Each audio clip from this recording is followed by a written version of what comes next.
Bueno, hola a todos.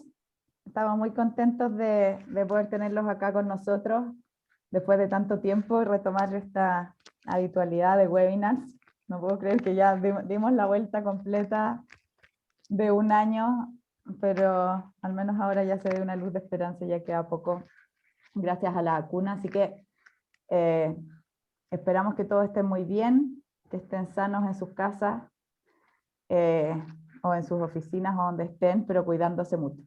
Hoy día tenemos el honor de hacer este webinar sobre lo que se viene en términos de compliance. Yo sé que muchos de los que están acá con nosotros hoy día ya son expertos, tal vez también ya nos han escuchado muchas veces, algunos pueden haber estado incluso con nosotros el año pasado cuando hablamos sobre el proyecto de ley de, de delitos económicos, que ya está bien avanzado y acá traemos nuevas noticias también. Pero la idea es que ahora podamos discutir desde lo que está pasando en el Congreso con este proyecto de ley de delitos económicos, pero más allá de eso también qué es lo que se viene o cuáles son los nuevos desafíos del compliance, poder comparar con estándares o con temas que se están hablando afuera. Y tenemos el honor de contar con tres grandes invitados y expertos, así que voy a partir con las mujeres. Muchas gracias Manuela por estar acá. Estamos con Manuela Sánchez. Manuela es ingeniero comercial de la Universidad Adolfo Ibáñez, MBA de Harvard, y es directora de varias empresas, entre ellas del Banco BCI y de Mallplaza, las dos son empresas IPSA, y otras empresas y fundaciones sin fines de lucro. Es asesora y consultora y miembro del Consejo Consultivo del Mercado de Capitales del Ministerio de Hacienda y de la Universidad de Tsinghua, ¿cómo se dice? Para América Latina, y también fue decana de negocios de la Universidad Adolfo Ibáñez, está casada y es mamá de 3 hijos. Así que Manuela, muchas gracias por estar acá y muy importante también para nosotros poder estar contigo conversando sobre compliance. Cuando invitamos a Manuela decía, pero si ustedes son los expertos, y nosotros le decíamos, no Manuela, tú eres la experta porque tú eres también la que está tomando decisiones desde lo más arriba y desde lo más alto de las organizaciones, y por lo tanto también te toca ver la realidad y mucho de lo que se puede decir en una ley, después también cómo eso se puede aplicar a una empresa.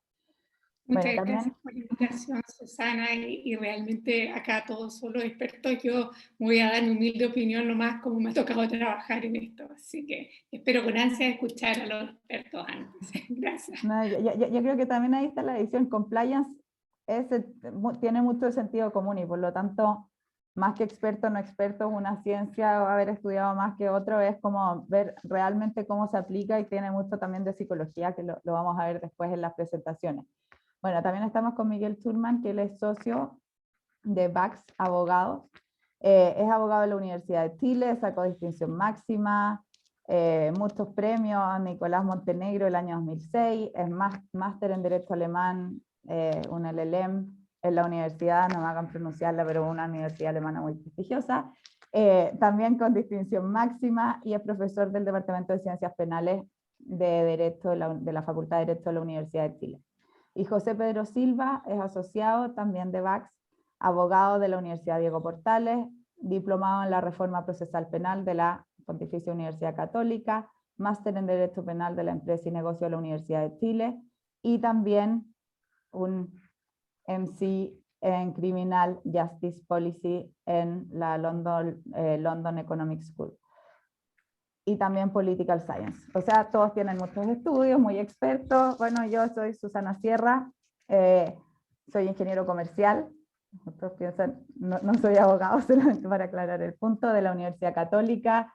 MBA y soy directora ejecutiva de BH Compliance, presidenta de Chile Transparente, entre otros, y también directora de empresas y fundaciones. Bueno, vamos a partir. La idea, vamos a partir primero con la presentación de José Pedro, que nos va a contar las novedades. Ayer se estaba discutiendo en el Congreso las modificaciones de la Ley de Responsabilidad Penal de las Personas Jurídicas en base del proyecto de ley de delitos económicos, así que nos va a contar recién salido del horno qué es lo que pasó ahí y cómo se fueron votando los distintos artículos. Miguel también nos va a complementar y vamos a hablar sobre la ley. Después yo voy a tratar de hacer una visión tal vez como más bajada a la realidad, pero qué es lo que se espera o cómo las empresas pueden implementar y enfrentar también esto que se viene. Y Manola después desde una mirada más práctica también cómo todo esto se puede aplicar a la empresa y el rol de la empresa y la visión desde los directorios para que después podamos tener un panel de preguntas. Vayan haciendo todas las preguntas que quieran en la sección de preguntas y respuestas. Pueden ir escribiendo obviamente en el chat, pero importante que si quieren hacer una pregunta puntual la escriban en la sección de preguntas y respuestas porque esa es la que vamos a estar mirando como para poder ir contestando, dado que el chat, como puede tener mucho chat, se nos puede desordenar. Así que vamos a partir, cada uno va a presentar más o menos 15 minutos, así que si después me ven a mí haciendo así o algo, porque se acabó el tiempo. Así que vamos, José Pedro, y muchas gracias nuevamente a todos por estar acá con nosotros.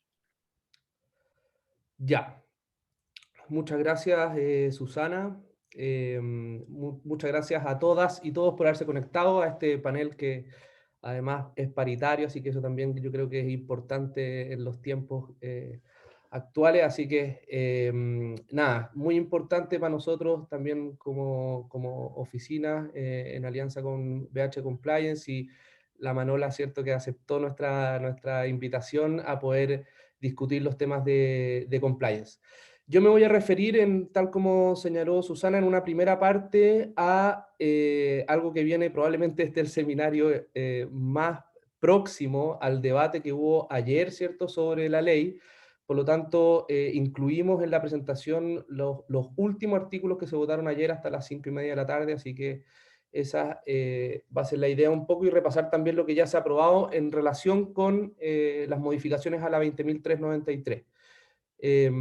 Después, por nuestra parte al menos, después Miguel va a seguir dando ciertas luces sobre temas vinculados sobre todo con las últimas jurisprudencias que han habido al respecto. Entonces, aquí se complica un poco la cosa, pero compartir pantalla.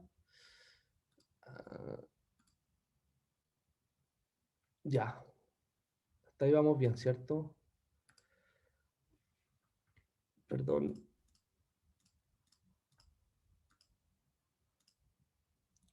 Ya. Ahí se ve bien, ¿cierto? Ya, perfecto.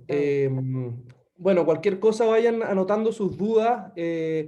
Intenté hacer, dado el público que nos acompaña hoy día, una presentación no tan enfocada en los términos técnicos, probablemente de la ley, que de repente son más lateros, por decirlo así.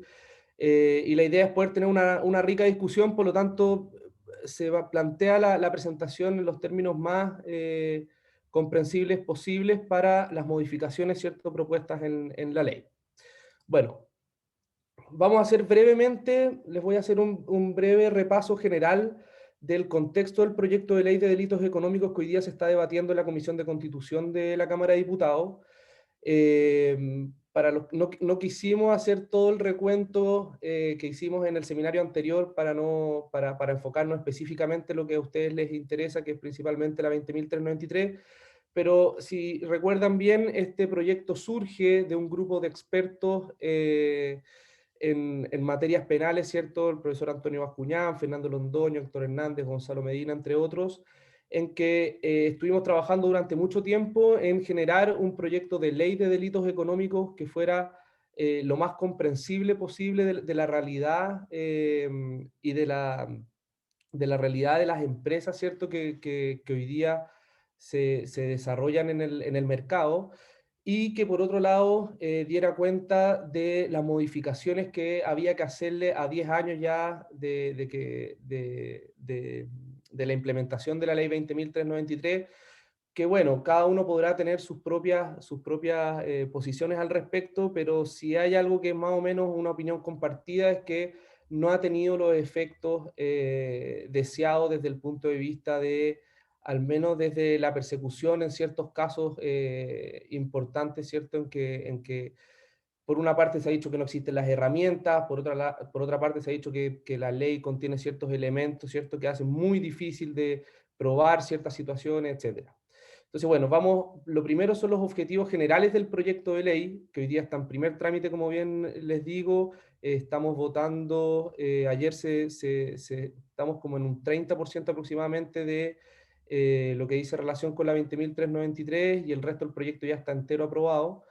Y lo primer objetivo general del proyecto es establecer una categoría de delitos económicos en la ley y establecer un estatuto penológico especializado. Aquí, bueno, hay 4 categorías, es bien técnica la forma que se construyen estas categorías, por lo tanto no creo que hoy día sea la instancia para dar cuenta de eso. Feliz si quieren hacer un segundo seminario en que podamos ahondar en estas categorías y en la forma que se construyen, pero lo que pretende el proyecto es generar una categoría de delitos económicos en la ley, establecer un estatuto penológico especializado, o sea, un catálogo de atenuantes y agravantes especiales, limitar las penas sustitutivas, los requisitos de las penas sustitutivas, etc.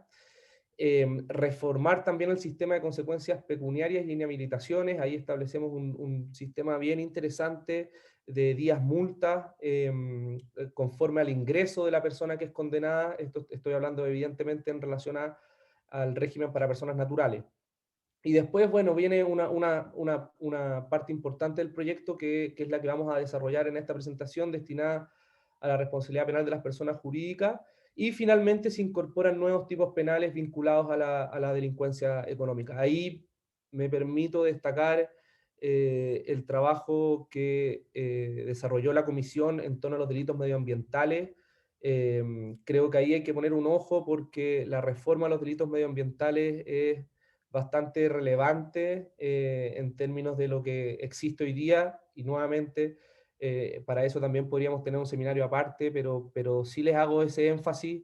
Eventualmente después, cuando les pueda mandar los materiales con que está trabajando hoy día la comisión,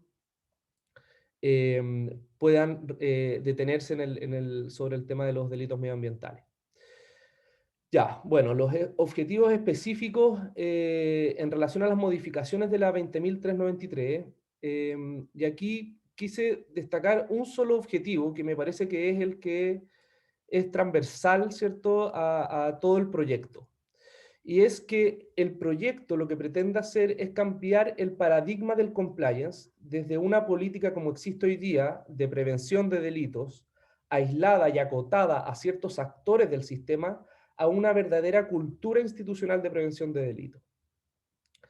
Y aquí, bueno, muchos cercanos, ¿cierto?, que desempeñan roles, diversos roles en empresas, dado que estamos tramitando este proyecto en el Congreso, me han llamado un poco para plantear sus reparos o sus miedos, ¿cierto?, respecto a una modificación de la ley que parece bastante ambiciosa, principalmente por el primer punto que ahí se destaca, que es la ampliación del catálogo de delitos.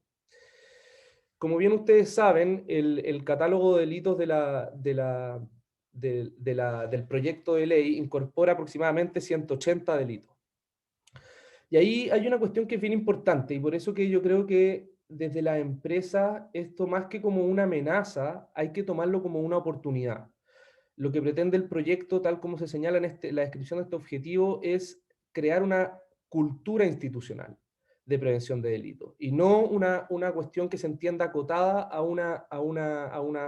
una cierta gerencia de compliance, y en ese aspecto después vamos a ir revisando, pero por ejemplo se establece que pueden haber 1, 2 o más encargados de prevención de delitos, y lo cual tiene cierta lógica, porque de repente uno dice, yo concentro, ¿cierto?, toda la prevención de delitos en una gerencia de compliance.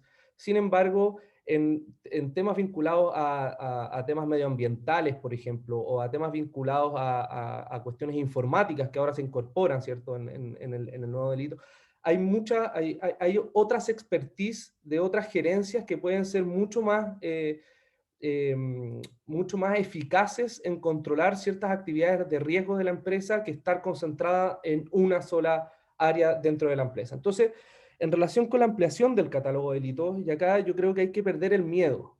¿En qué sentido? En el sentido de que ustedes que se desarrollan en áreas de compliance o que asesoran a empresas en áreas de compliance, y que a nosotros también nos pasa cuando nos piden asesoría en revisar programas de compliance o en elaborar programas de compliance, es que muchas veces lo que se entiende desde estas áreas es que ellos son gestionadores de un catálogo de delitos de la ley 20.393. Entonces, se parte del supuesto de que aquí lo que yo tengo que hacer como área de compliance es prevenir los delitos que me mandata, ¿cierto?, la 20.393. Y yo creo que eso es un error. ¿Por qué es un error? Porque un área tan relevante para una empresa no puede estar supeditada a si el legislador un día decide agregar o eliminar un determinado delito y que eso implique, ¿cierto?, dentro de la compañía un desbarajuste tal que haya que replantear todo el programa de prevención de delitos. Yo creo que eso es un error.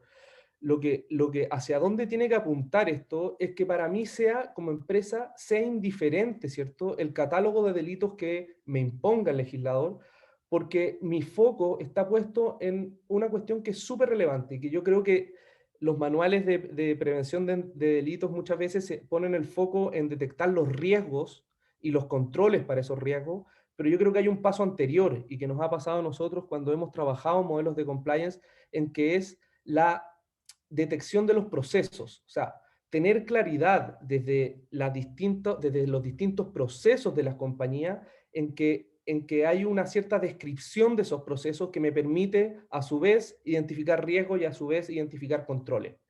¿Por qué? Porque en el fondo lo que impone la ley es un deber de tener controles y un deber de identificar riesgos basados en los riesgos previsibles. Después vamos a ver cómo formula el proyecto de ley esto en términos de que lo que se espera de un modelo de cumplimiento de delito es efectivamente que sea acorde al giro de la empresa, al tamaño de la empresa, los recursos de la empresa, al objeto social de la misma. Por lo tanto, aquí lo importante es tener identificados los procesos de la empresa. Por ejemplo, si necesito obtener un determinado permiso medioambiental, ¿cuáles son todas mis líneas de proceso involucradas para esa obtención de ese proceso, de esa autorización?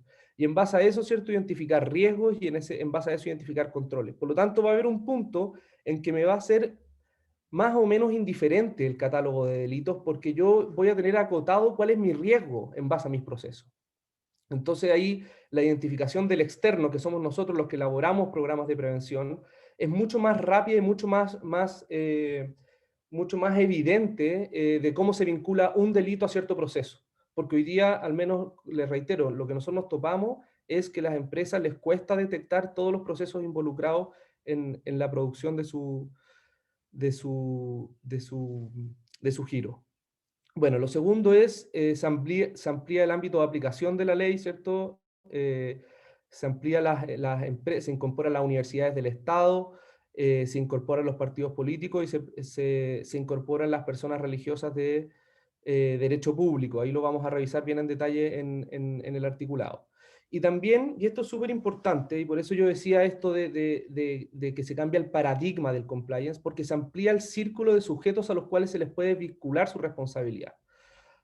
En la ley vigente la lógica era, ¿cierto?, vincular la responsabilidad penal de las personas jurídicas a una cierta cúpula de la empresa, porque se entendía que en ellos se daba cuenta de una cierta representación, ¿cierto?, de la empresa, etc. Aquí lo que pretende el proyecto de ley es ampliar completamente los sujetos que se pueden vincular con la responsabilidad penal de las personas jurídicas, de manera tal de generar una cultura. Incluso aquí se incorporan, ¿cierto?, los proveedores de ciertos servicios que se puedan incorporar, y ahí también se puede configurar la responsabilidad penal de las personas jurídicas a partir de esos proveedores que prestan servicio a esa empresa principal. Ahí lo vamos a ver luego bien en detalle. Susana, avísame si es que me extiendo mucho, pero voy a tratar de ir un poquito más rápido. Pues ya. Y el cuarto punto de por qué cambia el paradigma, y esto quizás los deja a los que se dedican a este tema dentro de la empresa un poco al desnudo. ¿Por qué? Porque el proyecto lo que pretende es eliminar formalismos. Es decir, señor, yo a usted en la ley, o señora, yo en la ley no le voy a decir exactamente lo que usted tiene que hacer para tener un adecuado programa de prevención de delitos. O sea, esto no se trata de un checklist. Lo que yo le voy a dar son ciertas orientaciones para que usted desarrolle un programa de prevención de delitos adecuado conforme al tamaño y a lo que ya señalamos, ¿cierto? Que diga relación con su empresa, pero evita los formalismos. De hecho, es algo que vamos a discutir más adelante y que es súper relevante en esta lógica, que se eliminó derechamente la certificación.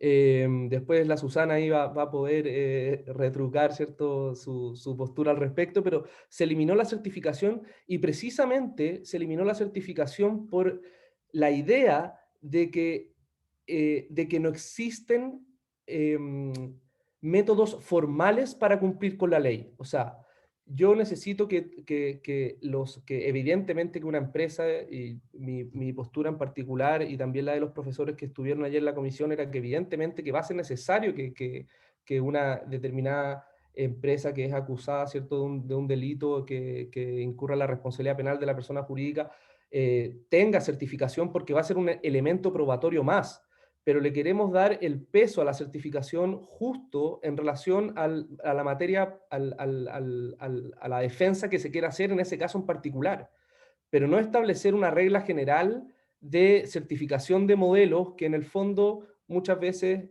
no nos aseguran los resultados que pretendemos obtener.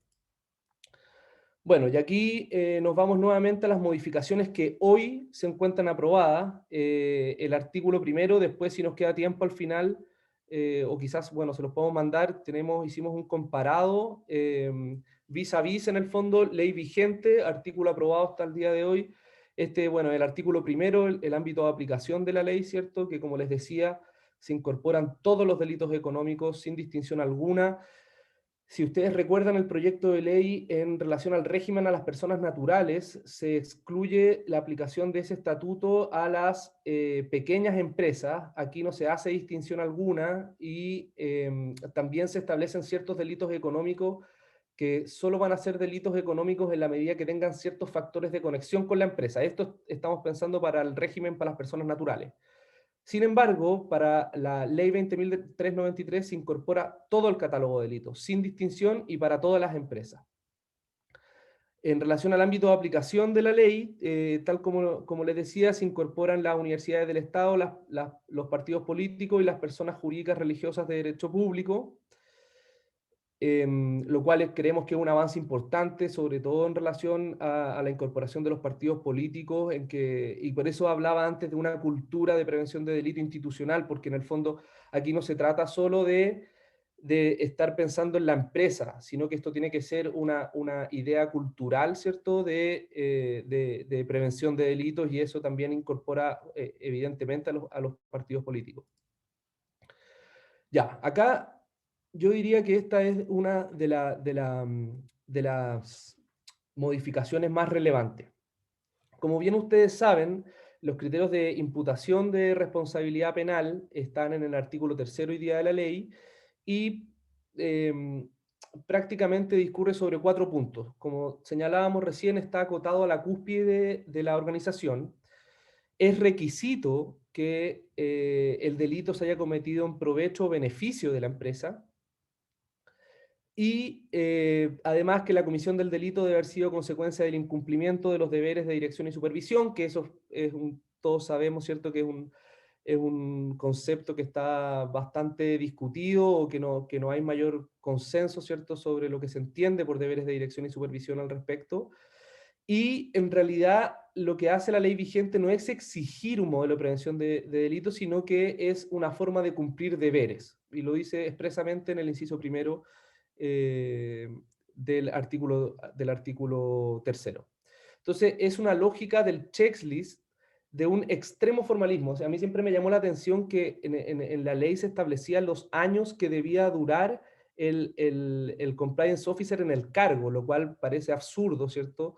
En la medida que, por ejemplo, yo pudiese probar el día de mañana como defensa que esa persona sí tenía la autonomía y la independencia, independiente de si su cargo duraba 3, 4 o 6 años por contrato, ¿cierto?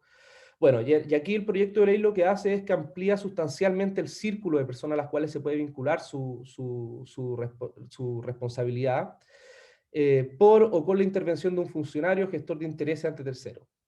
Ahí entran los abogados, los gestores inmobiliarios, los asesores financieros, etcétera. O sea, esto ya permea a toda la cultura organizacional. Y hace también poner el foco en que no da lo mismo, ¿cierto?, con quién yo contrato, cuáles son los requisitos que yo le pido a esa persona para contratarlo, cómo hago un chequeo de antecedentes de mis proveedores, etcétera. Y lo otro relevante es que se elimina el beneficio económico como criterio de imputación. Aquí, bueno, evidentemente que ha existido cierta discusión, porque ¿qué pasa en aquellos casos, por ejemplo, que comúnmente va a ocurrir con delitos como, como la administración desleal o negociación incompatible, que en general van a ser delitos que se cometen en perjuicio de la empresa? Bueno, y ahí sí se excluye de responsabilidad el hecho de que el delito se haya cometido en perjuicio de la empresa. Pero, sin embargo, no se establece como requisito que haya sido en beneficio. Y eso es algo que permite, ¿cierto?, ampliar, ¿cierto?, los presupuestos de responsabilidad penal más allá, ¿cierto?, de tener que probar una cuestión tan compleja como el beneficio en concreto que pudo haber obtenido la empresa a partir de ese delito. Y lo tercero, y que está muy vinculado con el artículo 4 que vamos a ver rápidamente, es que la comisión del delito se debe haber visto favorecida o facilitada, ya no por esta idea de el incumplimiento de deberes de dirección y supervisión, sino que por la falta de implementación efectiva por parte de la persona jurídica de un modelo adecuado de prevención. O sea, es súper sencillo, es decir, aquí, señor o señora, yo lo voy a juzgar a usted si es que usted no ha implementado efectivamente un modelo de prevención adecuado, ¿cierto? Entonces vamos a ver ahora en el artículo 4 qué se entiende por modelo efectivamente adecuado. Aquí se produjo una discusión bien interesante, pero que nosotros entendíamos absolutamente zanjada, porque nosotros establecíamos en el artículo 4 y que los diputados, por razones, desde mi punto de vista, legítimas, políticas, decidieron eliminar, nosotros establecíamos expresamente la eximente de responsabilidad, en el caso que una persona jurídica tenía un modelo efectivamente implementado de prevención un modelo adecuado efectivamente implementado de prevención de delitos. Y los diputados optaron por no establecer expresamente la eximente de responsabilidad, por eso digo razones políticas legítimas, porque, bueno, para ellos no resultaba adecuado dejarlo expresamente señalado en la ley. Pero lo que nosotros planteamos ahí es que si yo tengo efectivamente un modelo adecuado implementado, yo no tengo responsabilidad o sea, me falta un criterio de imputación de responsabilidad. Por lo tanto, en la práctica, a pesar de que yo no lo diga literalmente como eximente de responsabilidad, si me falta si yo tengo un modelo adecuado de prevención de delito implementado efectivamente, no voy a tener responsabilidad, y eso es parte, ¿cierto?, de lo que una defensa, ¿cierto?, debiese probar en un juicio. Y bueno, finalmente se soluciona la omisión de regulación de conglomerados e interrelación de personas jurídicas en propiedad o participación, ¿cierto?, cuando se trataba de una empresa, o sea, si le puedo imputar responsabilidad a una empresa que es parte de un conglomerado por el delito que cometió uno de los sujetos de la filial, por decirlo así. Y eso se establece que efectivamente sí se puede imputar responsabilidad a la empresa principal. Entonces, esta es la principal modificación en relación con los criterios de imputación de responsabilidad. Ya, y aquí vamos a los requisitos del programa de cumplimiento, que es el artículo 4, ¿cierto? Como sabemos bien, hoy día se establecen pormenorizadamente, y eso es lo que hablábamos de desformalizar en este sentido, los requisitos del encargado de prevención, sus facultades, sus medios específicos, y un listado de elementos formales mínimos del modelo. Ahí agrego que se incluía hasta los años que debía durar el compliance officer.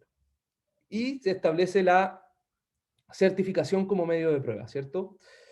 Y aquí yo quise en la nueva redacción, lo que se señala es lo siguiente, y esto es lo que yo les señalaba con la previsibilidad de los riesgos. Se entenderá como modelo de prevención de delitos efectivamente implementado, se recuerda en el artículo 3 como criterio de imputación, por la persona jurídica, es adecuado cuando, en la medida exigible a su giro, razón social, tamaño, complejidad, recursos y a las actividades que desarrolle, por lo tanto, previsibilidad de los riesgos, considere seria y razonablemente los siguientes aspectos. Ese es el inciso primero sobre qué se va a entender por lo que hablábamos, ¿cierto?, en el artículo anterior.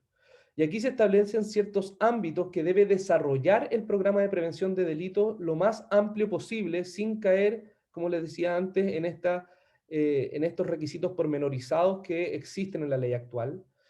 Sin embargo, después lo podemos revisar, como les decía, si quieren en el comparado, pero en el numeral cuarto se establecían evaluaciones y perfeccionamiento del modelo, que es una cuestión evidente que existe en todas partes del mundo, pero en este caso se eliminó por una discusión, porque dado que en este numeral estaba el tema de la certificación, y ellos quisieron eliminar la certificación, finalmente terminaron eliminando todo el numeral. Evidentemente que nadie pretende que no se establezcan evaluaciones y perfeccionamientos del modelo, por lo tanto, probablemente eso es algo que se va a reponer en el Senado, pero hoy día, ¿cierto?, se encuentra eliminado, y el último numeral, que es el tercero, se refiere específicamente a lo que yo les señalaba de que pueden existir más de 2 sujetos responsables de delitos dentro de la empresa. Bueno, se elimina la certificación como medios probatorios señalado expresamente en la ley. Eso es importante, señalado expresamente en la ley, pero siempre eventualmente va a ser importante que una empresa demuestre que tenía efectivamente implementado su modelo de prevención porque estaba certificado, etcétera, ejercicios que pueda hacer al respecto de probar su modelo de prevención, etcétera. Y se establece la autonomía de la responsabilidad de la persona jurídica en relación con la persona natural, que eso es algo que se mantiene, cambia la redacción, pero es prácticamente lo mismo. Esto es lo que hoy día se encuentra aprobado hasta ayer en la tarde.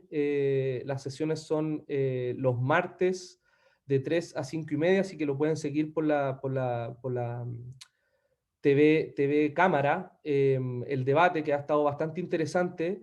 Y aquí destaco brevemente para darle el pase a Miguel las materias más relevantes pendientes de ser votadas. La primera es la figura de la supervisión, que es una figura que no existe y que es este supervisor,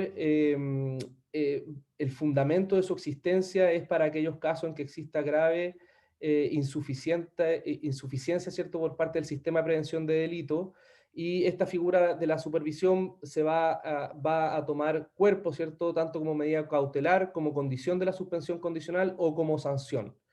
Eh, Creemos nosotros que esto va a ser una figura bastante discutida porque este es un sujeto que no interviene en la administración propia de la empresa, pero tiene competencia, ¿cierto?, en materia de compliance. Entonces, yo anticipo que la discusión sobre este punto va a ser cuáles van a ser las atribuciones que le vamos a dar a este supervisor, que es este sujeto externo que voy a meter dentro de la empresa, puesto que no tengo garantías del desarrollo que se está elaborando al interior de la empresa de los modelos de prevención de delitos.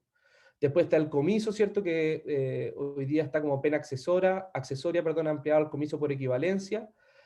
Y aquí se amplía el comiso, ¿cierto?, que no requiere de condena previa para poder decomisar, ¿cierto?, las ganancias obtenidas a partir de un hecho ilícito. Ahí hay distintas consideraciones que no es del caso tampoco ahondar en este seminario, pero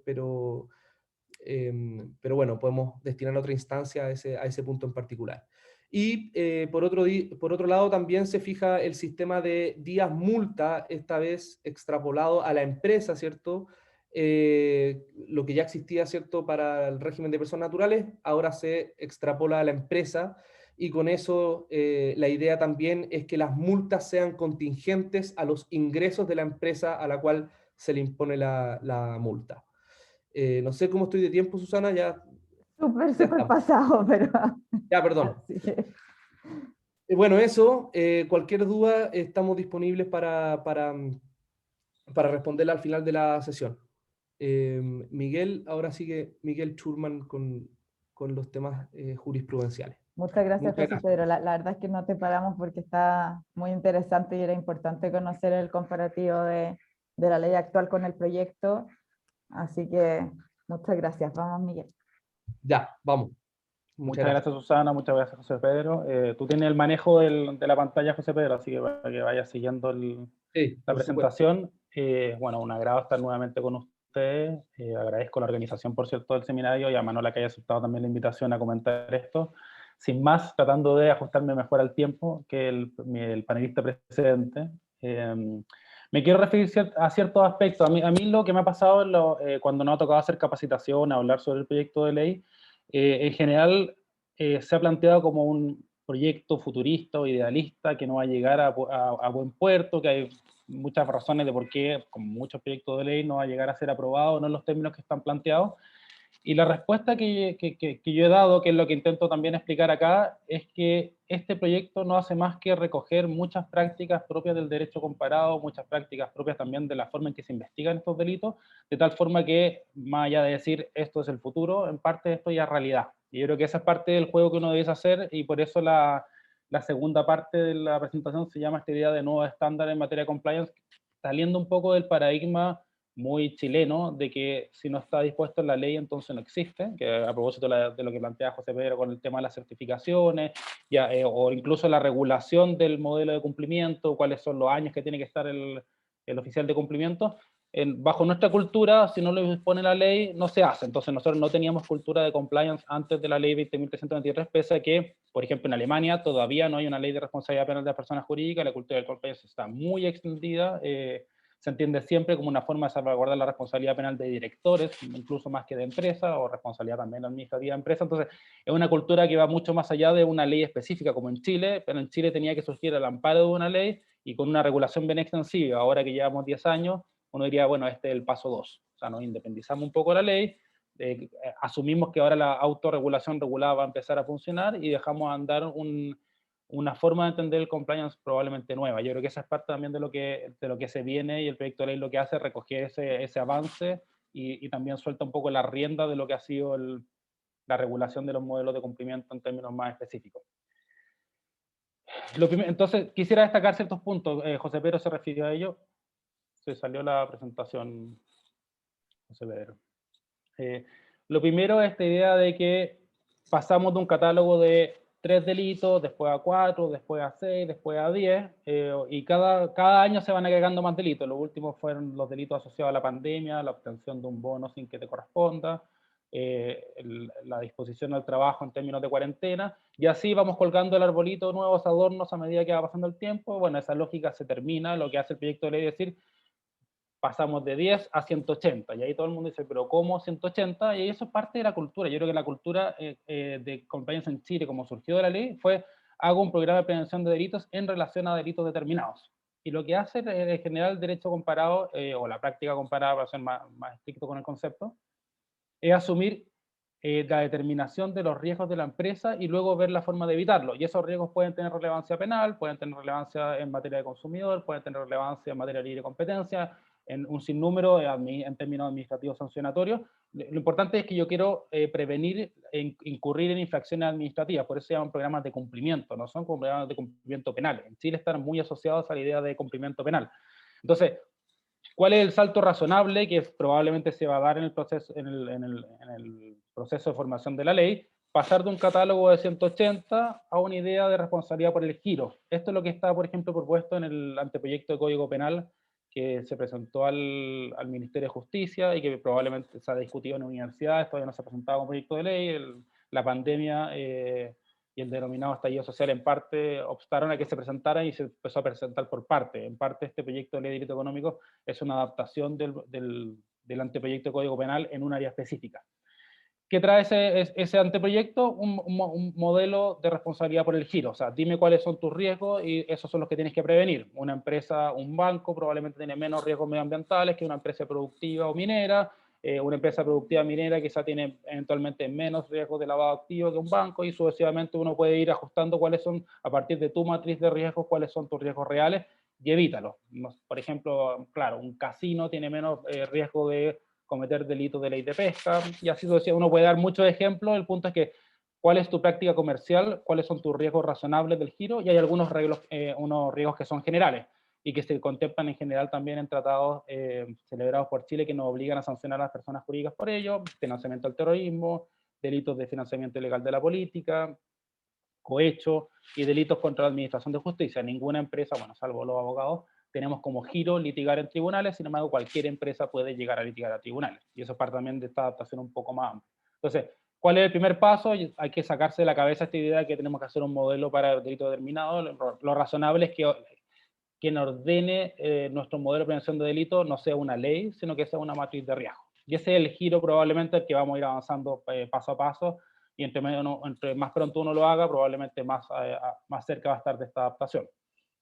Lo segundo que destacaba José Pedro es ampliación del círculo de intervinientes. Hoy día la responsabilidad penal de las personas jurídicas está en la cúpula de la empresa. Lo que se promueve en el proyecto de ley es pasar a todos los integrantes de la empresa y también a los intermediarios. Y la pregunta es, ¿por qué los intermediarios? Bueno, los norteamericanos lo tienen tan claro que, de hecho, en las últimas reglas de evaluación de los modelos de cumplimiento del Departamento de Justicia, lo primero que te pregunta es, ¿cómo están tus intermediarios? ¿Y por qué? A mí me tocó personalmente una empresa norteamericana bastante grande, compró una empresa chilena del año 2007-2008, y trajeron un modelo de cumplimiento. En Chile no existía todavía la ley, y no existía tampoco regulación de los modelos de cumplimiento, y nosotros nos tocó adaptar como asesores legales este modelo de cumplimiento norteamericano a la empresa chilena que tenía capitales chilenos y adaptarla en ese nivel. Y lo primero que nos preguntaban es, bueno, en el fondo, levante la matriz de riesgo, y la primera pregunta es, entonces, ¿cuáles son tus intermediarios? ¿Por qué tienes intermediarios? Y claro, uno ve esto y lo primero que uno veía era construcción de determinados establecimientos comerciales. Bueno, ¿cómo conseguiste tus permisos municipales? Levantaban alarmas, banderas rojas, banderas de todos los colores, signos llamativos. ¿Cómo consigues tus permisos sectoriales? De nuevo, intermediarios, personas que obtienen estos servicios, que son gestores, y ahí empiezan a levantar banderas rojas, porque esto es culturalmente lo más obvio. Yo ordeno mi empresa de tal forma que nadie cometa delito, y todo el trabajo sucio lo externalizo. Y le pago grandes servicios económicos a una determinada empresa que no sabemos qué hace, solamente sé que me trae de vuelta el permiso que yo quería. Entonces dice, bueno, eso es, entiendo cuál es la lógica, pero eso es completamente insensato, eso es muy chileno, muy hipócrita. Bueno, tenemos que salir de eso, traiga toda la responsabilidad de los intermediarios de la empresa, y usted ya no va a recurrir al trabajo sucio externo, sino que no va a existir simplemente el trabajo sucio. O sea, no puedo prevenir la comisión de delitos si me integro dentro de mis riesgos también los de los intermediarios. Yo creo que es un aspecto que no tiene vuelta, o sea, eso tiene que ser así para que aplique la ley. Lo tercero que me gustaría destacar es esta idea de, en Chile solo, bueno, también es cultural, solo mediante una ley se crean cambios culturales. Bueno, solo mediante un certificado, una chapita, una insignia en el vestón de los niños, y una anotación positiva, hace que la gente diga, estamos haciendo bien las cosas. Y ese en parte el modelo de certificaciones. O sea, hiciste un modelo de cumplimiento y te ponemos un tic, una chapita diciendo, esto está funcionando. Pero la idea del modelo de las certificaciones es una idea que va mucho más allá de un check, de decir, ok, lo estás haciendo bien, sino que lo que te plantea un modelo de certificaciones es una revisión periódica de tus prácticas por un tercero independiente. Y eso es de lo más valioso que hay, y eso está recogido en todas las buenas prácticas, también en el derecho comparado. O sea, es parte de lo que evalúa también el Departamento de Justicia, o lo que propone como evaluación el Departamento de Justicia en Estados Unidos. Solo la medida, o sea, no sirve de nada tener un modelo de cumplimiento que lo creo y después no lo modifico, porque cambia mi empresa, cambia el entorno regulativo, cambian mis competidores, cambian los consumidores, cambian, de hecho, el alcance que tienen mis productos, etcétera, etcétera, y cambian mis riesgos radicalmente. Si no estoy adaptando mis riesgos a medida que estos van cambiando, evidentemente tengo que adaptarlo rápidamente mi modelo de cumplimiento, si no simplemente no sirve. Entonces, se elimina o no el modelo de certificaciones, el problema va a seguir siendo el mismo. ¿Cómo voy a acreditar, cómo voy a actualizar mi modelo de cumplimiento, y cómo voy a acreditar que mi modelo de cumplimiento está actualizado? Se llame certificaciones, se llame auditoría, se llame como sea, una necesidad que obviamente va a seguir. Y ahí en parte estoy contestando un par de preguntas que se plantearon sobre esto, porque me parece súper importante destacarlo. Y en esa medida yo creo que uno debiese cambiar esta idea del paradigma de una política de prevención aislada a esta idea de intervenir todos hacia una autorregulación. Si puede avanzar, José Pedro, va a hablar de dar nota bien con el tiempo. ¿Cómo se evalúan los programas de cumplimiento? Bueno, estos son terceros independientes, auditoría, asesores, certificación. Esto es lo conocido. Esto quizás se conoce un poco menos. Me ha pasado que a veces he estado haciendo capacitaciones, y el hecho de que no existan muchos casos que hayan llegado a la justicia penal, o los casos que han llegado de responsabilidad penal de las personas jurídicas a la justicia penal, en general son de empresas pequeñas que no tienen modelo de cumplimiento. Bueno, les dejo ahí el link de lo que plantea como guía de buenas prácticas la Fiscalía para los efectos de evaluar cómo investigar modelos de cumplimiento, cómo evaluar si satisfacen, y de hecho hay un checklist que hace cómo se realiza la investigación. Entonces, ¿existen esos parámetros? Sí. Lo que no existe, y yo creo que el Ministerio Público lo debiese realizar, es establecer criterios objetivos para la aplicación de principio de oportunidad en sentido amplio. O sea, ¿por qué el Ministerio Público llegó a un acuerdo, por ejemplo, con Sokimich para suspender condicionalmente el procedimiento, no llevar a Sokimich a juicio? Sin embargo, Empresas Penta va a juicio, y son casos relativamente similares. Cerecita llegó a suspensión condicional del procedimiento, también por un delito vinculado a la persona jurídica, y otras empresas no han llegado a una suspensión, y eso en general, por ejemplo, la Superintendencia de Medio Ambiente lo hace a propósito de programas de cumplimiento. Estos criterios también son establecidos por la Fiscalía Nacional Económica, cuando llega a acuerdos con los particulares. Esto no está en el Ministerio Público, yo creo que debiese estar. Los criterios del derecho comparado, bueno, algunos lo conocen, ahí también está el link de la regulación del Ministerio de Justicia de Estados Unidos, cuáles son los criterios que deberían ser tomados en cuenta. Y me interesa, José Pedro, ¿puedes pasar eso? Y esto es lo nuevo, o sea, cuando uno dice, estos son los modelos que en principio eran abstractos con los que estábamos nosotros evaluando nuestro modelo de cumplimiento, la pregunta ahora, ¿cómo eso es tomado por la judicatura? Y esto no había sido tomado hasta hoy en día. Yo creo que los jueces hoy día entran en escena, y entran en escena básicamente de dos formas. Uno, mediante la revisión de la legalidad de los acuerdos que realiza el Ministerio Público con los particulares, y aquí han habido básicamente dos casos de relevancia. El caso Cerecita, que era muy incipiente, era una empresa que no tenía modelo de cumplimiento hasta esa época, se comprometen a hacerlo.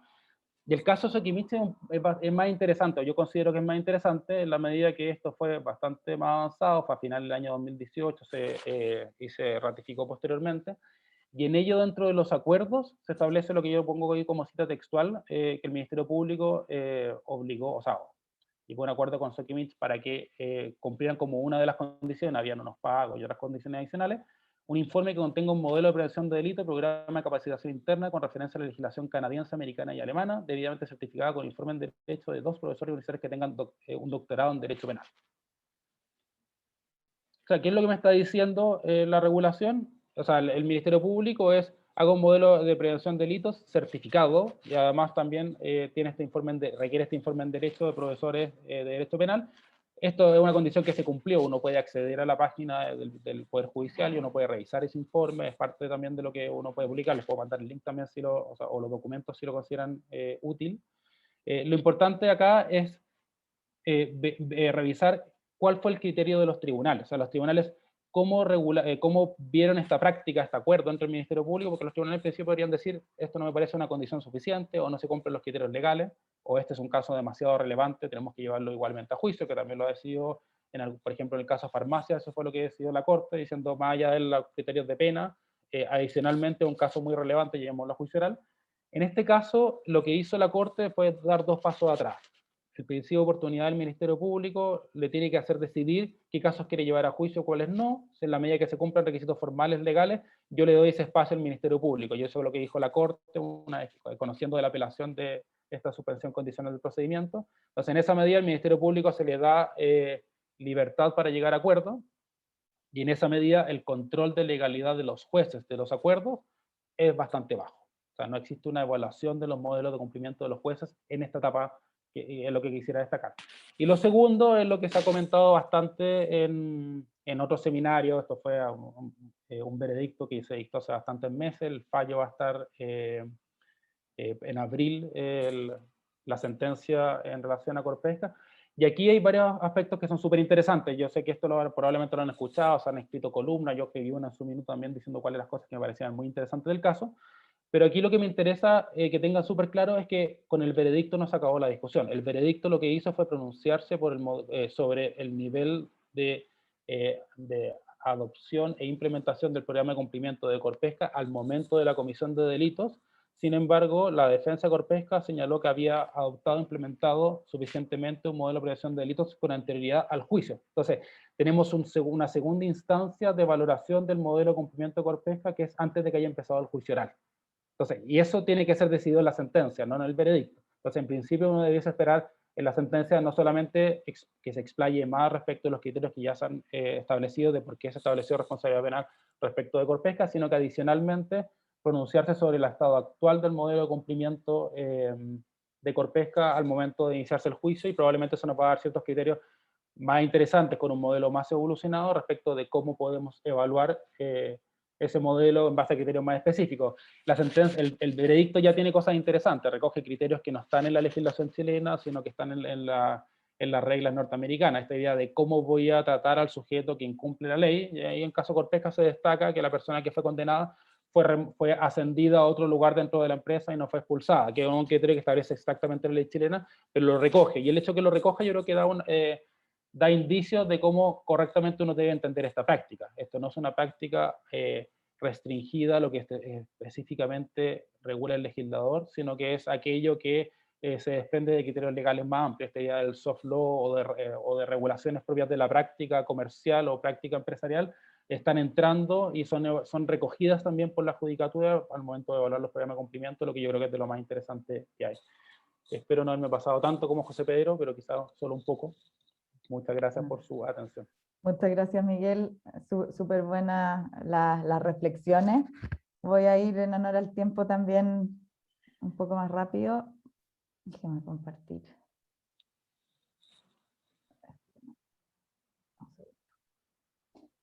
Bueno, por mientras los invitamos a que sigan haciendo sus preguntas. Están muy buenas las preguntas que han llegado, así que al final las vamos a ir contestando. Acá. Un segundo, déjenme ponerle pantalla completa y ahí estamos. Bueno, en base a lo que acabamos de ver, quería compartir con ustedes cuáles son los desafíos que vemos en lo que se viene y cuáles terminan siendo estos desafíos del compliance. Obviamente con una ley de... espérenme un segundo. Ya, bueno.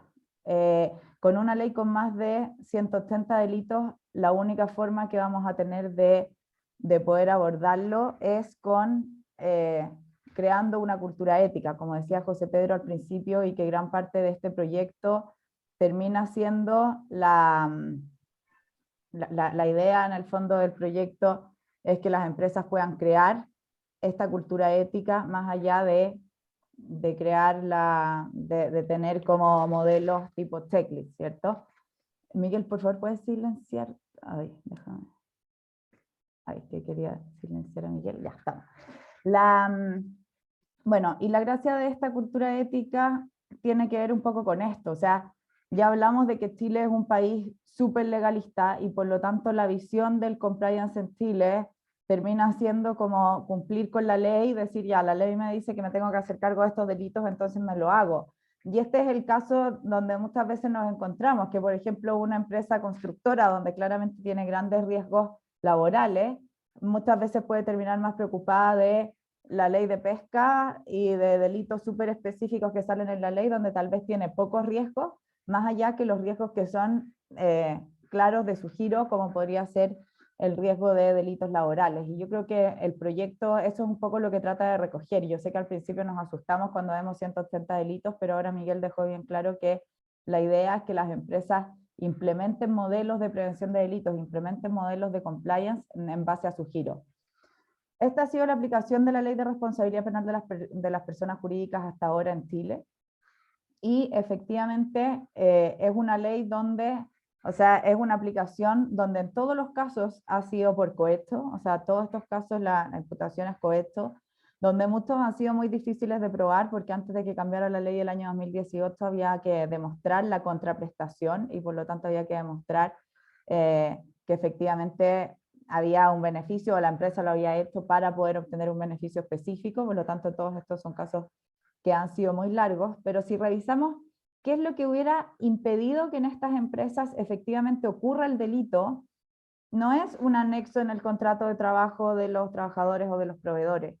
Seguramente en todos estos casos lo que realmente hubiera impedido que ocurra el delito es tener controles muy potentes para la selección de proveedores y para las salidas de caja. O sea, en todos estos casos el cohecho se pudo cometer, dado que los controles de salidas de caja de la empresa eran débiles. O de proveedores, dado que creaban proveedores, entre comillas, falsos para poder sacar plata para pagar los cohechos. Por lo tanto, es importante también que empecemos como a entender el fondo y lo que realmente hace que se cometan estos delitos, cosa que las empresas puedan también potenciar esas áreas y proteger esas áreas. ¿Qué es lo que debería venir? En el fondo, la creación de una cultura de compliance. Y acá me quiero basar en este estudio, que, o sea, es un paper que salió donde se está viendo a nivel internacional hacia dónde va el compliance. Acá está el link donde está el paper del que les voy a hablar ahora, pero que en el fondo se llama Buenas intenciones, malos resultados. ¿Por qué siguen ocurriendo estos temas? Y a qué es lo que llegan, de que todo el compliance hasta la fecha se ha basado en sancionar a las personas. Y sancionar a las personas no es suficiente para que esto no ocurra. En el fondo, la única forma de realmente producir el cambio es crear una cultura de integridad. ¿A qué es lo que hemos llegado ahora? Y esto es lo que hemos estado hablando por años y que hoy día las empresas tienen implementado, y en Chile sobre todo en un sistema muy ligado a la ley. Pero esta es la aceptación común, y esto es como el desde de un programa de compliance, que exista el compromiso de la alta administración, que existan políticas y procedimientos, que se evalúen los riesgos, los due diligence de las terceras partes, las capacitaciones, los reportes, las inversiones responsables, que exista revisión periódica y medidas disciplinarias. En esto es lo que aceptación común, y es como el tipo de compliance checklist al que se refería un poco José Pedro y Miguel cuando decían que querían evitar esto en la ley. Obviamente que esto hay que hacerlo, pero es el primer paso. Pero ¿qué es lo que pasa? ¿Por qué seguimos viendo que se siguen cometiendo estos hechos incluso en empresas con programas de compliance? Y me encantó este cuadro porque en el fondo lo que dice es que el compliance generalmente trata de prevenir que personas malas, o en el fondo personas con malas intenciones, se comporten mal. Entonces, si es que vemos este cuadro y lo separamos de personas con buenas intenciones y malas intenciones, que finalmente se terminan comportando bien o mal, las personas con malas intenciones que se quieren comportar mal, muchas veces el compliance lo que hace es atajarlas. O sea, la visión actual que hoy día tenemos del compliance es una visión de sacar manzanas podridas en el fondo, de decir, esta persona es mala, la corro. Y ahí actúa el compliance. En empresas donde personas con malas intenciones pueden cometer estas malas prácticas, son sistemas viciados. O sea, ahí vámonos, por ejemplo, a un caso de Telecom, donde podríamos ver que tenían malas intenciones, lograron cometer la práctica, seguramente el sistema está viciado completamente. Pero si nos vamos a analizar a las personas con buenas intenciones, solamente evitamos que esto ocurra en personas con buenas, o sea, que personas con buenas intenciones tengan el buen comportamiento cuando tenemos una cultura basada en valores, cuando efectivamente logramos crear esta cultura. Porque la mayoría de las veces personas con buenas intenciones que se terminan comportando mal es por ignorancia o por presión de los pares, o porque finalmente el ambiente de la empresa los termina llevando a comportarse mal. Entonces lo que les voy a hablar ahora es como basado en este cuadrado, en el fondo, de cómo evitamos que personas con buenas intenciones realmente se comporten mal. Y la solución es terminar construyendo una cultura ética, pero que sea de verdad, no la ética de listo, el lindo código, o lo que muchas veces, o una ética filosófica, sino que una cultura ética que esté instaurada en la empresa. Y acá el paper te habla de 2 puntos. Uno es reconocer la ética individual y los sesgos cognitivos. Entonces, acá hay como tips súper interesantes. Dice, está bien, usted tiene que capacitar a sus trabajadores, pero no los capacite de la ley, esa cuestión se les va a olvidar en un minuto.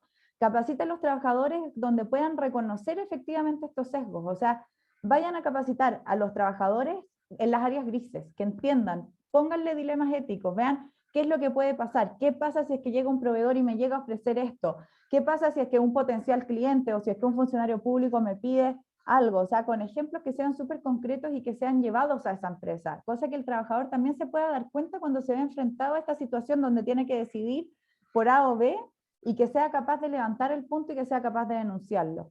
Después otro tema que también hemos venido hablando, pero que a veces se toma por el lado porque cuesta mucho, o sea, incluso esto yo lo digo desde mi rol como de directora, cuando uno dice ya, pongamos los incentivos basados en compliance, pero porque ¿qué es lo que pasa? Hoy día todos los incentivos de las empresas, la mayoría están en el corto plazo. En el fondo, ¿cuánto vamos a vender este año? ¿Cuánto vamos con el presupuesto? ¿Cuánto disminuimos los costos? COVID obviamente que acelera todo esto porque más necesitamos tener el flujo de caja, la meta, etc. Entonces, ese incentivo, cuando solamente lo llevamos así, hacemos que muchas de estas personas con buenas intenciones se terminen comportando mal. ¿cómo le incluimos compliance a los incentivos? ¿Cómo le incluimos también el incentivo ético? ¿Cómo somos capaces de medir efectivamente cómo se llegó a ese resultado y cómo se hizo? Y cómo somos capaces en el fondo de instaurar esto en las áreas. Muchas veces los incentivos de compliance deberían ser en muchos casos blanco-negro, o sea, si cometió la falta ética, o sea, el bono igual no se paga, o no es como más o menos. Debería existir la sanción, como también hablaba antes José Pedro y Miguel, pero yo creo que este tema es súper, súper relevante. Después, ¿cómo se construye seguridad psicológica dentro de las organizaciones? Y este tema también es relevante porque muchas veces se nos olvida este tema.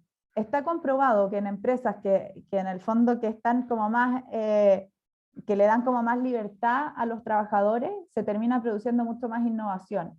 En el tema del compliance y de la ética pasa exactamente lo mismo. O sea, en culturas que son súper jerárquicas, donde la persona tiene miedo a hablar porque la van a humillar, ahí es imposible que se produzca realmente una denuncia, que la persona hable y que saque estos temas hacia adelante. Por lo tanto, también es súper importante el ambiente que se genera y la confianza que se da desde lo más alto hacia el trabajador.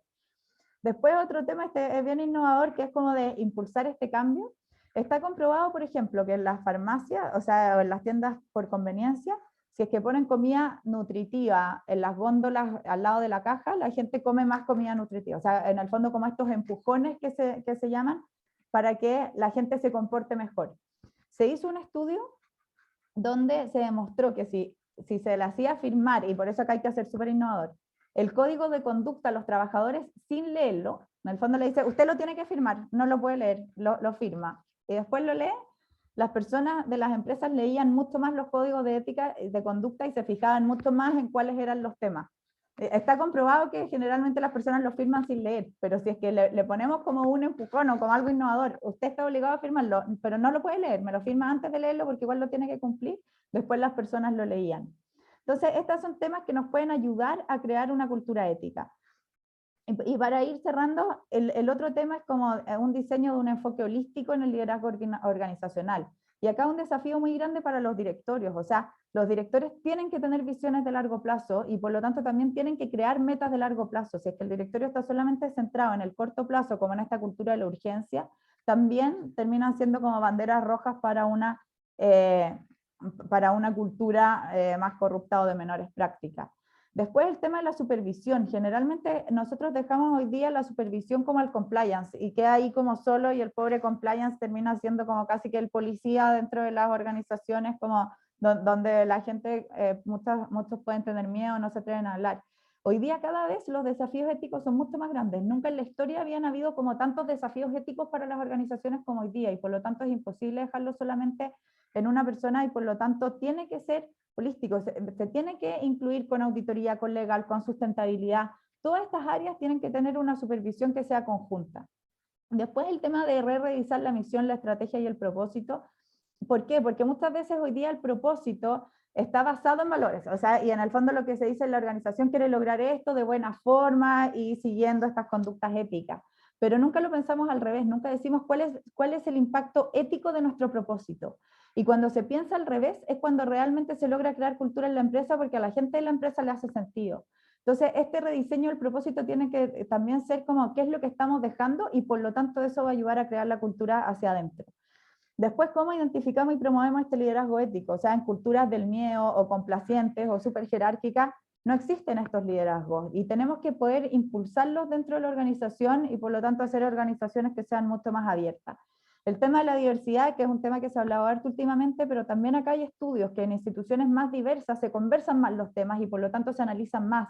Hay estudios que están hechos con mujeres en los directorios, donde dice que en directorios donde participan mujeres o en el fondo donde existe diversidad de género, primero que nada el enfoque en riesgos está mucho más presente, y segundo, las decisiones éticas se toman con mucho mayor análisis y en el fondo se conversan más, no es como que ya listo la decisión, y esto lo termina haciendo la diversidad y que existan distintas opiniones. Y por último, este que me encantó, el medir la confianza de los stakeholders. Generalmente estamos acostumbrados a sistemas de due diligence de los stakeholders, o sea, voy y le hago un due diligence completo al proveedor y eso está bien y es parte esencial del programa de compliance, pero nunca tampoco lo hacemos al revés. En el fondo se deberían hacer evaluaciones de cuánto estos stakeholders, sobre todo los que interactúan con la empresa, confían en nosotros. y si, como empresa. Y si es que eso se logra, y eso logra detectar también muchos temas de compliance. Generalmente una empresa corrupta trata mal, no cumple con las reglas laborales, no cumple con el pago a los proveedores, no cumple, o sea, y por lo tanto esto también hace ver a la empresa qué prácticas pueden estar ocurriendo con esos proveedores, y yo salgo a preguntarle a los proveedores cómo usted me ve a mí. Así que todo eso pasado súper rápido, pero la verdad es que es bien interesante porque es como cómo poder crear esta cultura. Obviamente que lo otro también sigue, pero cada vez tenemos que ir avanzando más hacia acá, sobre todo si pensamos que vamos a ser responsables por el giro. Y al final llegamos a esta definición de compliance, que es la que yo les he dicho muchas veces, porque es como inventada prácticamente por nosotros, pero poder centrarse en el cómo se hacen las cosas. No un compliance de cumplir con la ley así súper regulatorio, sino centrarse en el cómo se hace más que en este qué. Y la única forma de esto es que lo entendamos como base de las organizaciones, o sea, debería ser cada vez más importante porque vamos a tener mucho más desafíos legales, pero realmente si esto existe, si lo logramos medir, si le hacemos seguimiento, después vamos a poder evitar que esto, o sea, no solamente tratar de prevenir fuertemente que ocurra, pero si llega a ocurrir también poder defender a la empresa. Y por lo tanto pasar como esta visión como más de compliance duro a esta gobernanza. Así que con eso los dejo. En honor al tiempo y también para que podamos escuchar a Manola, que estamos todos allí muy contentos. Sí, muchas gracias, pero no es mucho más lo que yo pueda decir después de las excelentes presentaciones que tuvimos, porque realmente cuando a ti te ponen 180 nuevas indicaciones realmente o delitos te preocupa y dices, bueno, ¿cómo lo puede ser? Pero yo creo que la clave estuvo en la presentación que hizo la Susana y en ese cuadro que decía cómo tratamos de que realmente esos valores permeen en la compañía. Porque por un lado está todo el lado higiénico, que es todo lo que tenemos que cumplir para estar bien. Y las empresas más grandes está el compliance, tenemos la matriz de riesgo, que nos preocupamos constantemente de estar viendo que sea consistente, no solamente a nivel nacional, sino una empresa internacional, que se cumpla lo mismo, aunque no esté en la ley de los otros países, que se pueda traspasar eso más allá. Pero para eso necesitas recursos y necesitas un equipo. Y a la medida que eso se va ampliando, pasa a ser incluso más oneroso. Entonces, por un lado, ¿qué es lo higiénico? Si tú no tienes un equipo, que alguien sea el que lidere esa área y que entienda bien a qué nos referimos, qué es lo que estamos haciendo para prevenir los riesgos, porque no sacamos nada con más bien pensar en el dicho, más vale prevenir que lamentar. Entonces, si no tenemos a alguien que esté pensando en eso, bueno, como ahí había una pregunta, ¿qué hacen las empresas más pequeñas? ¿Cómo lo podemos hacer? Bueno, hay alguien que se tiene que hacer el responsable, pero el responsable tiene que venir desde arriba hacia abajo. Entonces, ¿cuál es el compromiso de la gerencia y del directorio en esto? Y quizá para los que son del grupo compliance, que yo creo que hay muchos acá que están presentes, y identificar algunos nombres por ahí en la lista, es importante impulsar ejemplos concretos, de poder dar muestras de qué es lo que estamos haciendo como empresa para poder realmente cumplir con todo, pero ir más allá. ¿Cuál es la cultura que tenemos nosotros?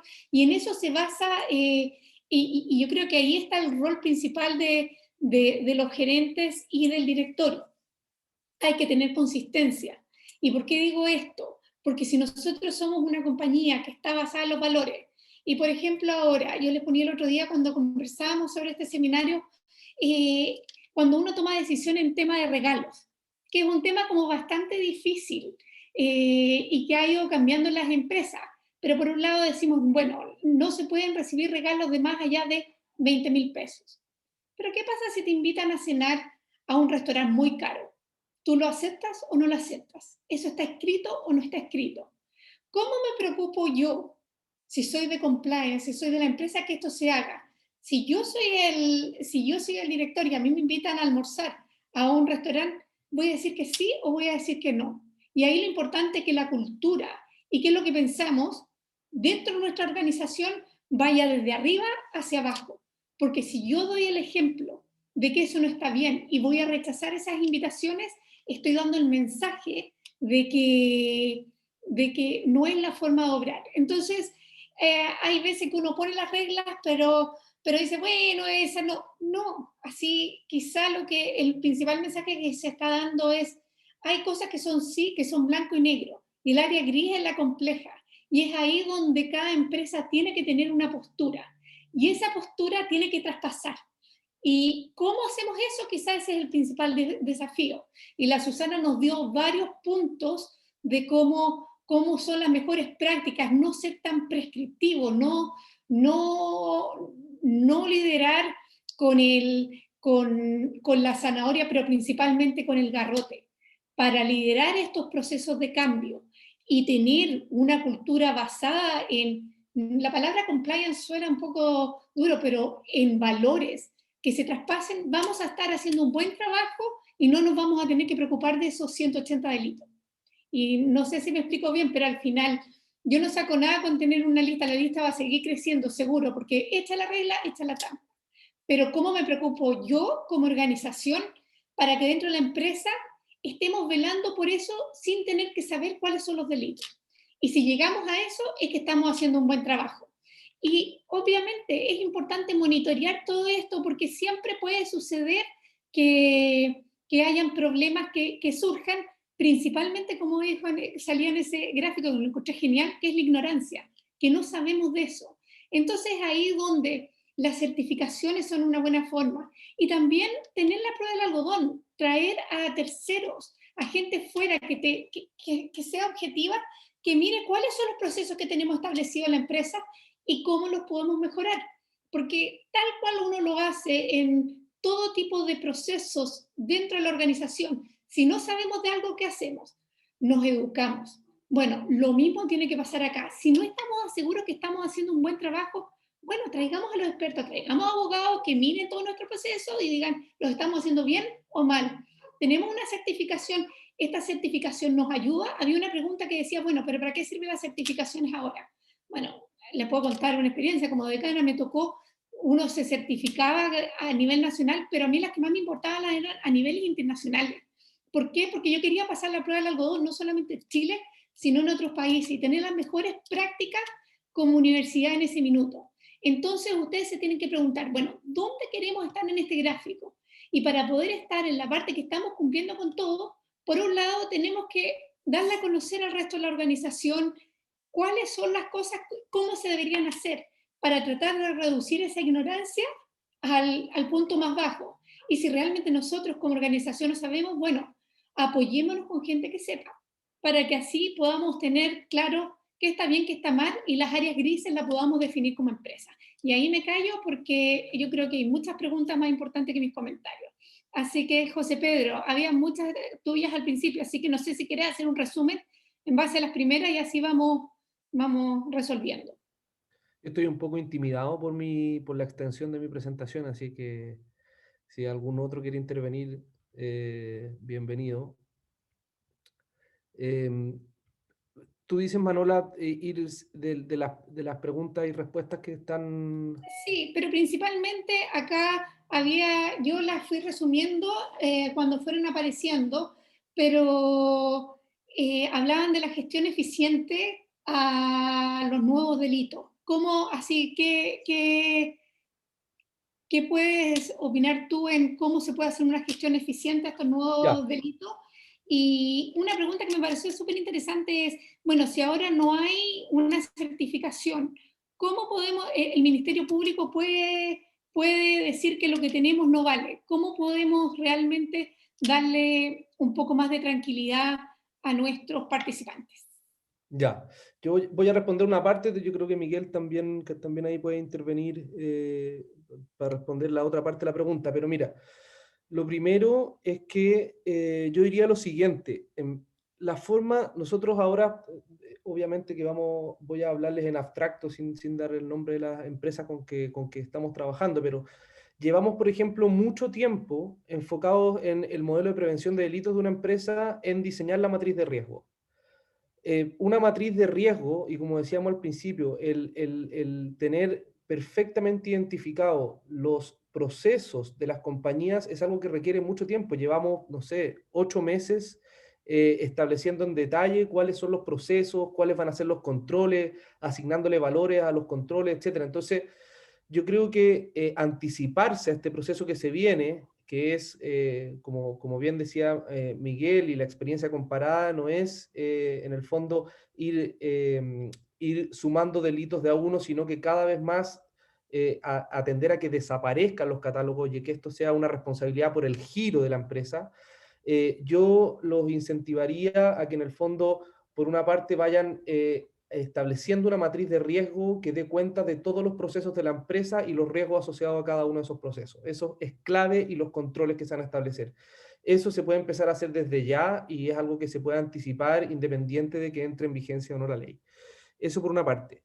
Y lo segundo, que yo creo que es súper importante, es ser creativo en esto. Y en eso también doy de ejemplo un ejercicio que estamos haciendo con otra empresa, en que encontré la aproximación que tuvieron con nosotros. Nosotros no queremos la opinión de ustedes como expertos sobre nuestro modelo de prevención de delito.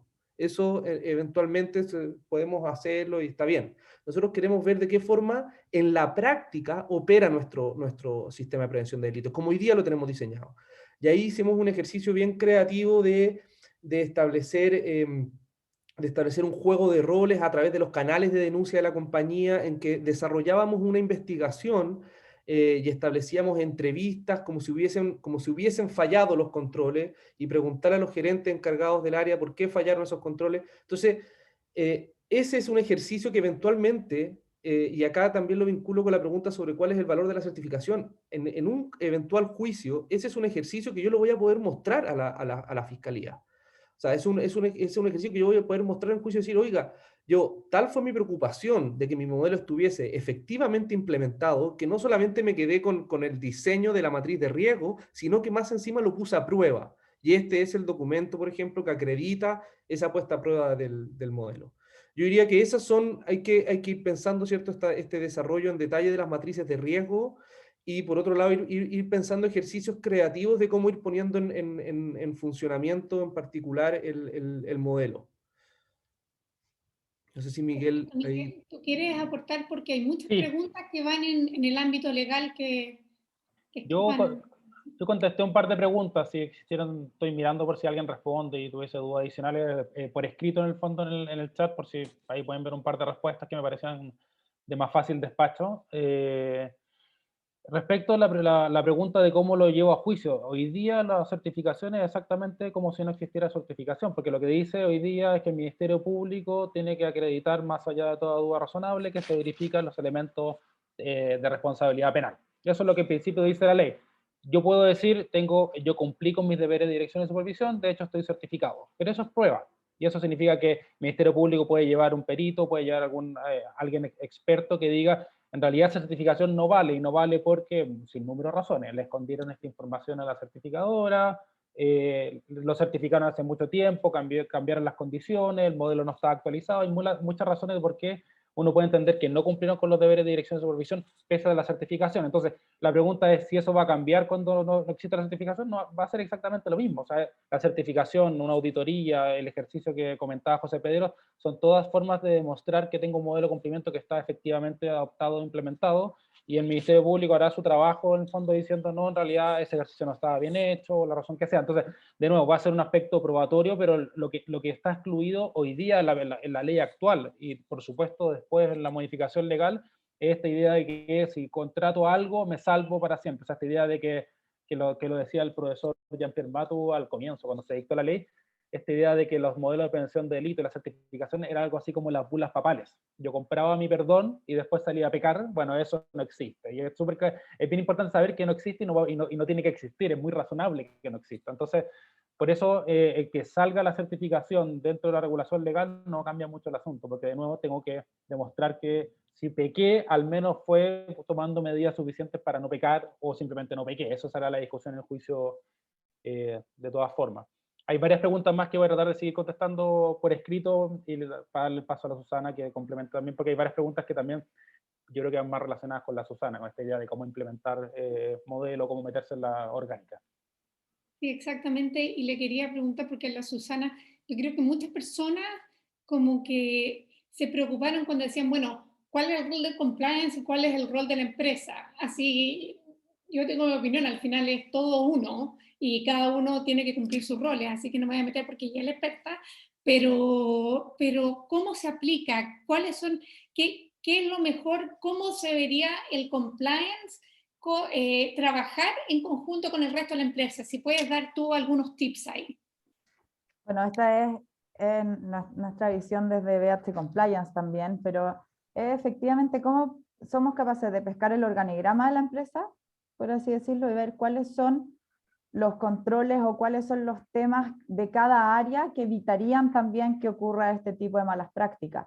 Y por eso que puse la lámina con todos los casos que han ocurrido, porque si vamos revisando uno por uno, seguramente el área de proveedores jugó un rol súper importante en cada uno, y eso no es algo que esté en la ley que te diga, no, usted, su interacción con los proveedores, etcétera, etcétera, o sea, pero es algo tan de sentido común de decir, bueno, ¿quién se hace responsable que el proveedor efectivamente haya prestado el servicio? Si nos retomamos al caso Cerecita, que fue el primero del que tuvimos conocimiento, cuando la gerente de recursos humanos contrata a una empresa fachada del inspector municipal para poder pagar el soborno, para tener el permiso, eso no te lo evitaba un anexo en el contrato de trabajo de la gerente de recursos humanos, y tampoco te lo evitaba un código de conducta o un reglamento interno súper estricto, pero si es que efectivamente hubiera existido un control dentro de la empresa donde alguien se hacía responsable por la prestación del servicio, o una, no sé, una evaluación de que necesitamos ese servicio, no, que era un servicio que no existía,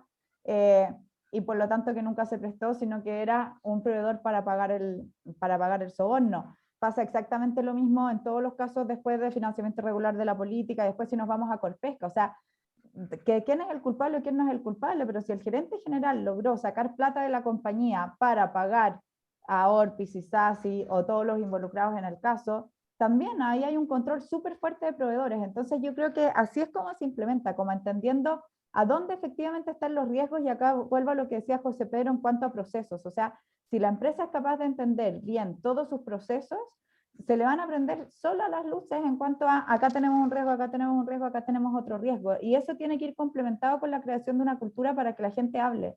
En todos estos casos eran temas que pasaban hace mucho tiempo, y que cuando uno le va a preguntar después a las personas adentro, pero ¿por qué no dijiste nada? Porque así se hacían las cosas, ¿a quién le iba a decir? No, me muero de susto, voy a quedar como el soplón, etcétera. Entonces, el poder crear esta cultura no va a impedir que esto pase, pero sí va a permitir que si es que alguien se está desviando, que se logre atajar a tiempo. A mí me gustaría agregar algo también. Yo creo que estamos en un mundo que cada vez es más sostenible, y quizás es un tema que no hemos incorporado en esta conversación, pero eso hace también que quizás muchas de las cosas que ahora se consideran delitos, al final también son, si las ve uno por el otro lado de la moneda, cuáles son las buenas prácticas. Y mucho de la sostenibilidad, de tener una operación sostenible, es sobre buenas prácticas. El manejo o el trabajo con los stakeholders hace que los stakeholders sean los proveedores, nuestros clientes, y cómo estamos trabajando con ellos. Entonces, en la medida que uno puede integrar qué es lo que hace como empresa para moverse a una empresa que sea más sostenible en el tiempo, también está trabajando para tener una cultura que te lleve, entre comillas, a un compliance, pero un compliance que no va a ser impuesto, sino que va a ser parte de quienes somos como empresa. Y yo creo que a eso apunta la Susana, que es, por un lado, tú tienes una lista de cosas que tienes que cumplir, pero si miran esa lista realmente, ¿cuántas de esas cosas son parte del día a día de la empresa? Y uno no es que la esté tratando de evitar, pero lo que quiere es que eso no suceda ni ahora ni nunca. Entonces, quizá en la medida que uno piensa en la empresa, y quizá esto va para las pymes también, en una empresa que sea sostenible desde un principio, hay muchos de estos riesgos que ya van a estar absolutamente mitigados. Exacto. Habían varias preguntas respecto a las pymes, del costo que implica para una pyme, si es que nace, incluso cuando la pyme nace o cuando todavía es chiquitita, es mucho más fácil implementar esto, como decía Manolo, o sea, no debería ser un gran costo, es conocerse a uno mismo, en el fondo es como el costo del autoconocimiento. Y acá quiero complementar algo porque han salido varias preguntas respecto a la certificación. Declaro mi conflicto de interés a través de BH Compliance, empresa certificadora, pero nosotros desde el principio hemos dicho, y por eso no nos asusta que se acabe la certificación, que nosotros no creemos en el certificado, lo que creemos es en la generación de evidencia y en el proceso, y las empresas deberían querer tenerlo igual. O sea, nosotros hoy día trabajamos con empresas de toda Latinoamérica donde en ningún otro país existe la certificación, pero al final son directorios o son empresas que dicen, quiero tener esta evaluación periódica, quiero que me midan, como decía Manuela antes, en el fondo esto es una tranquilidad para los directores, para los dueños, etcétera, y por lo tanto es muy en el fondo termina siendo como un apoyo donde la empresa no solamente va generando evidencia, sino que se va midiendo constantemente, más allá que el certificado en sí. O sea, no debería desaparecer la certificación, tal vez cambie el nombre, tal vez se va a llamar acreditación o lo que sea. No sé por qué perdimos a José Pedro, pero Miguel tiene la mano Miguel tiene levantada la mano porque yo creo que también él teniendo una visión más legalista, pero súper relevante y nos puede dar muchos tips. Muchísimas gracias. Sí, quería agregar dos comentarios. Uno en relación al, tomando lo que decía Susana respecto de las pymes. Es bien interesante cómo se dio el proceso de ley.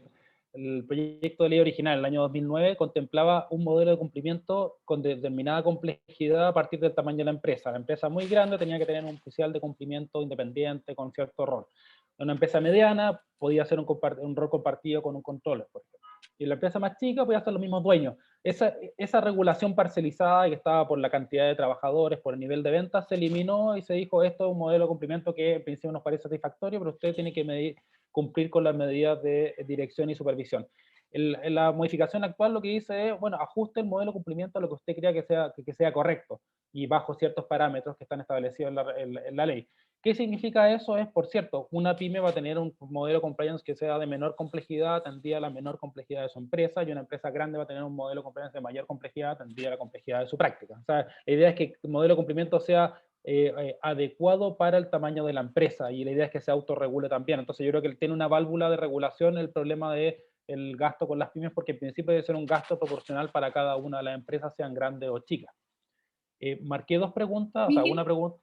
Sí, es que aquí hay una pregunta bien interesante, que es la última, que dice que si el proyecto de ley contempla la obligación de tener un modelo de prevención del delito, sigue siendo una buena práctica. El proyecto de ley lo contempla como una obligación.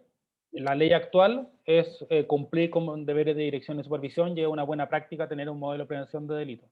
Pero la ley da un paso más y dice, lo sanciona si usted no tiene un modelo de prevención de delitos adecuado e implementado. Ese es un paso adicional que da la ley.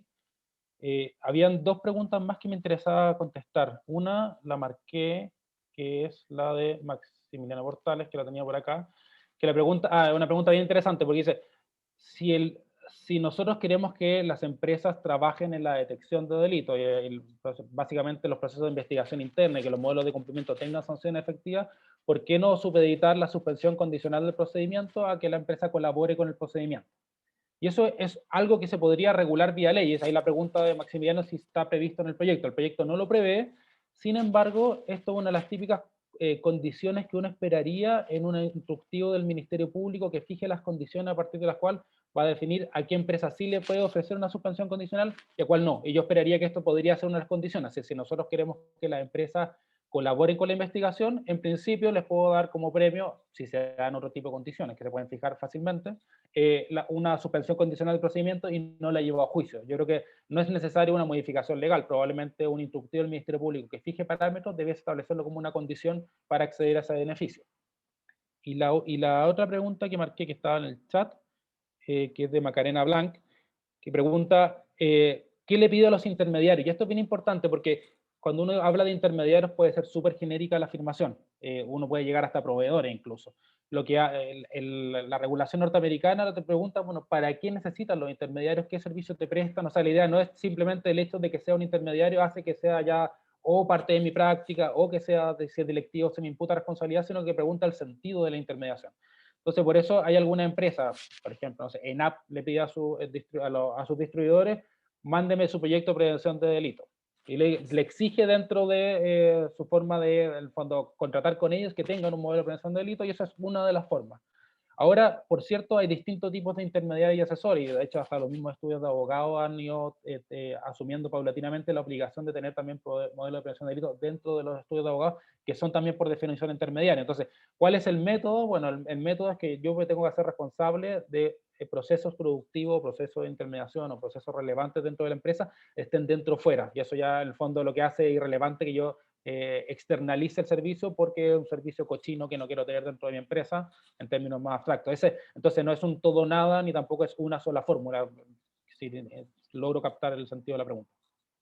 Y ahí también agregar que el tema de trazabilidad ya es algo también que si hablamos de empresas con modelos sostenibles y que estamos yendo hacia allá, la trazabilidad va a ser algo súper relevante. Entonces, Si tú tienes un proveedor o tienes alguien que está haciendo algo y tú no eres capaz de trazarlo, también eso va a ser un tema a futuro. Así que si uno está pensando en procesos, tiene que pensar en procesos que sean trazables, que sean medibles, porque eso también va a impactar en la huella de carbono de tu empresa o qué tan sostenible quieres ser, y todos estamos apuntando hacia ese lado. Yo creo que estamos súper pasados de tiempo, ¿no, Sí, Susana? estamos pasados 4 minutos de tiempo, así que vamos a ir cerrando. Qué bueno, José Pedro, que lograste volver. Bueno, les aprovechamos de dar las gracias a todos. La verdad es que tuvimos más de 160 espectadores acá, como sale en la pantalla, así que muchas gracias a todos por participar y gracias especialmente Manola, Miguel, José Pedro. La verdad es que es súper interesante el tema. Creo que nos da para mucho, o sea, seguramente vamos a tener una parte 2 en unos meses más, porque también el proyecto va avanzando y por lo tanto, en la medida que que van quedando más cerrados los distintos artículos, va a ser interesante eso, pero yo creo que vamos a tener más de cómo se implementa, cómo se ve también, cómo lo empiezan a tomar los directores de empresa, y ahí también te agradezco, Manola, por tu apertura, por la mirada desde el directorio, y ojalá que muchos directores pensaran como tú, porque acá están los dos extremos, algunos que dicen como, no, ¿hasta cuándo más leyes? Casi que, ¿cómo seguimos haciendo empresa? Así que gracias, Manola, por pensar así. Y bueno, así que los vamos a estar contando para los próximos webinars, y vuelvo a agradecerles a todos. Creo que estuvo muy buena la conversación y como siempre faltó tiempo. Absolutamente, gracias también por todo. Muchas gracias, Susana. Yo me despido también en nombre de José Pedro, que está ahí con problemas de conexión al parecer, pero después de su presentación, así que bueno, no es tan mala cosa. Muchas gracias por la organización y por la buena disposición, Manola, sobre todo. Sí, no, y si hay un mensaje, esto no hay que verlo como una carga, sino que hay que verlo como una oportunidad, cómo hacer una mejor empresa y cómo realmente preocuparse por tener algo en que al final los que van a ganar es la misma empresa, tener colaboradores que quieran venir a trabajar acá porque las buenas prácticas están. Hay cosas que uno no las ve ahora, pero en la medida que vaya implementando las mejores prácticas, va a ser positivo en todo sentido. Y puede ser que sea engorroso al principio, pero tiene tantos lados bonitos que uno tiene que verlo siempre como el vaso medio lleno en vez del vaso medio vacío. Exactamente, es la mirada de largo plazo, y todos los temas que están hoy día de sustentabilidad y en estos mismos ESG, de poder tomarlos y mirar a futuro, porque va a terminar siendo la base de las empresas. Así que muchas gracias a todos y nos estamos viendo pronto. Cuídense. Muchas gracias, que estén muy bien. Chao, gracias.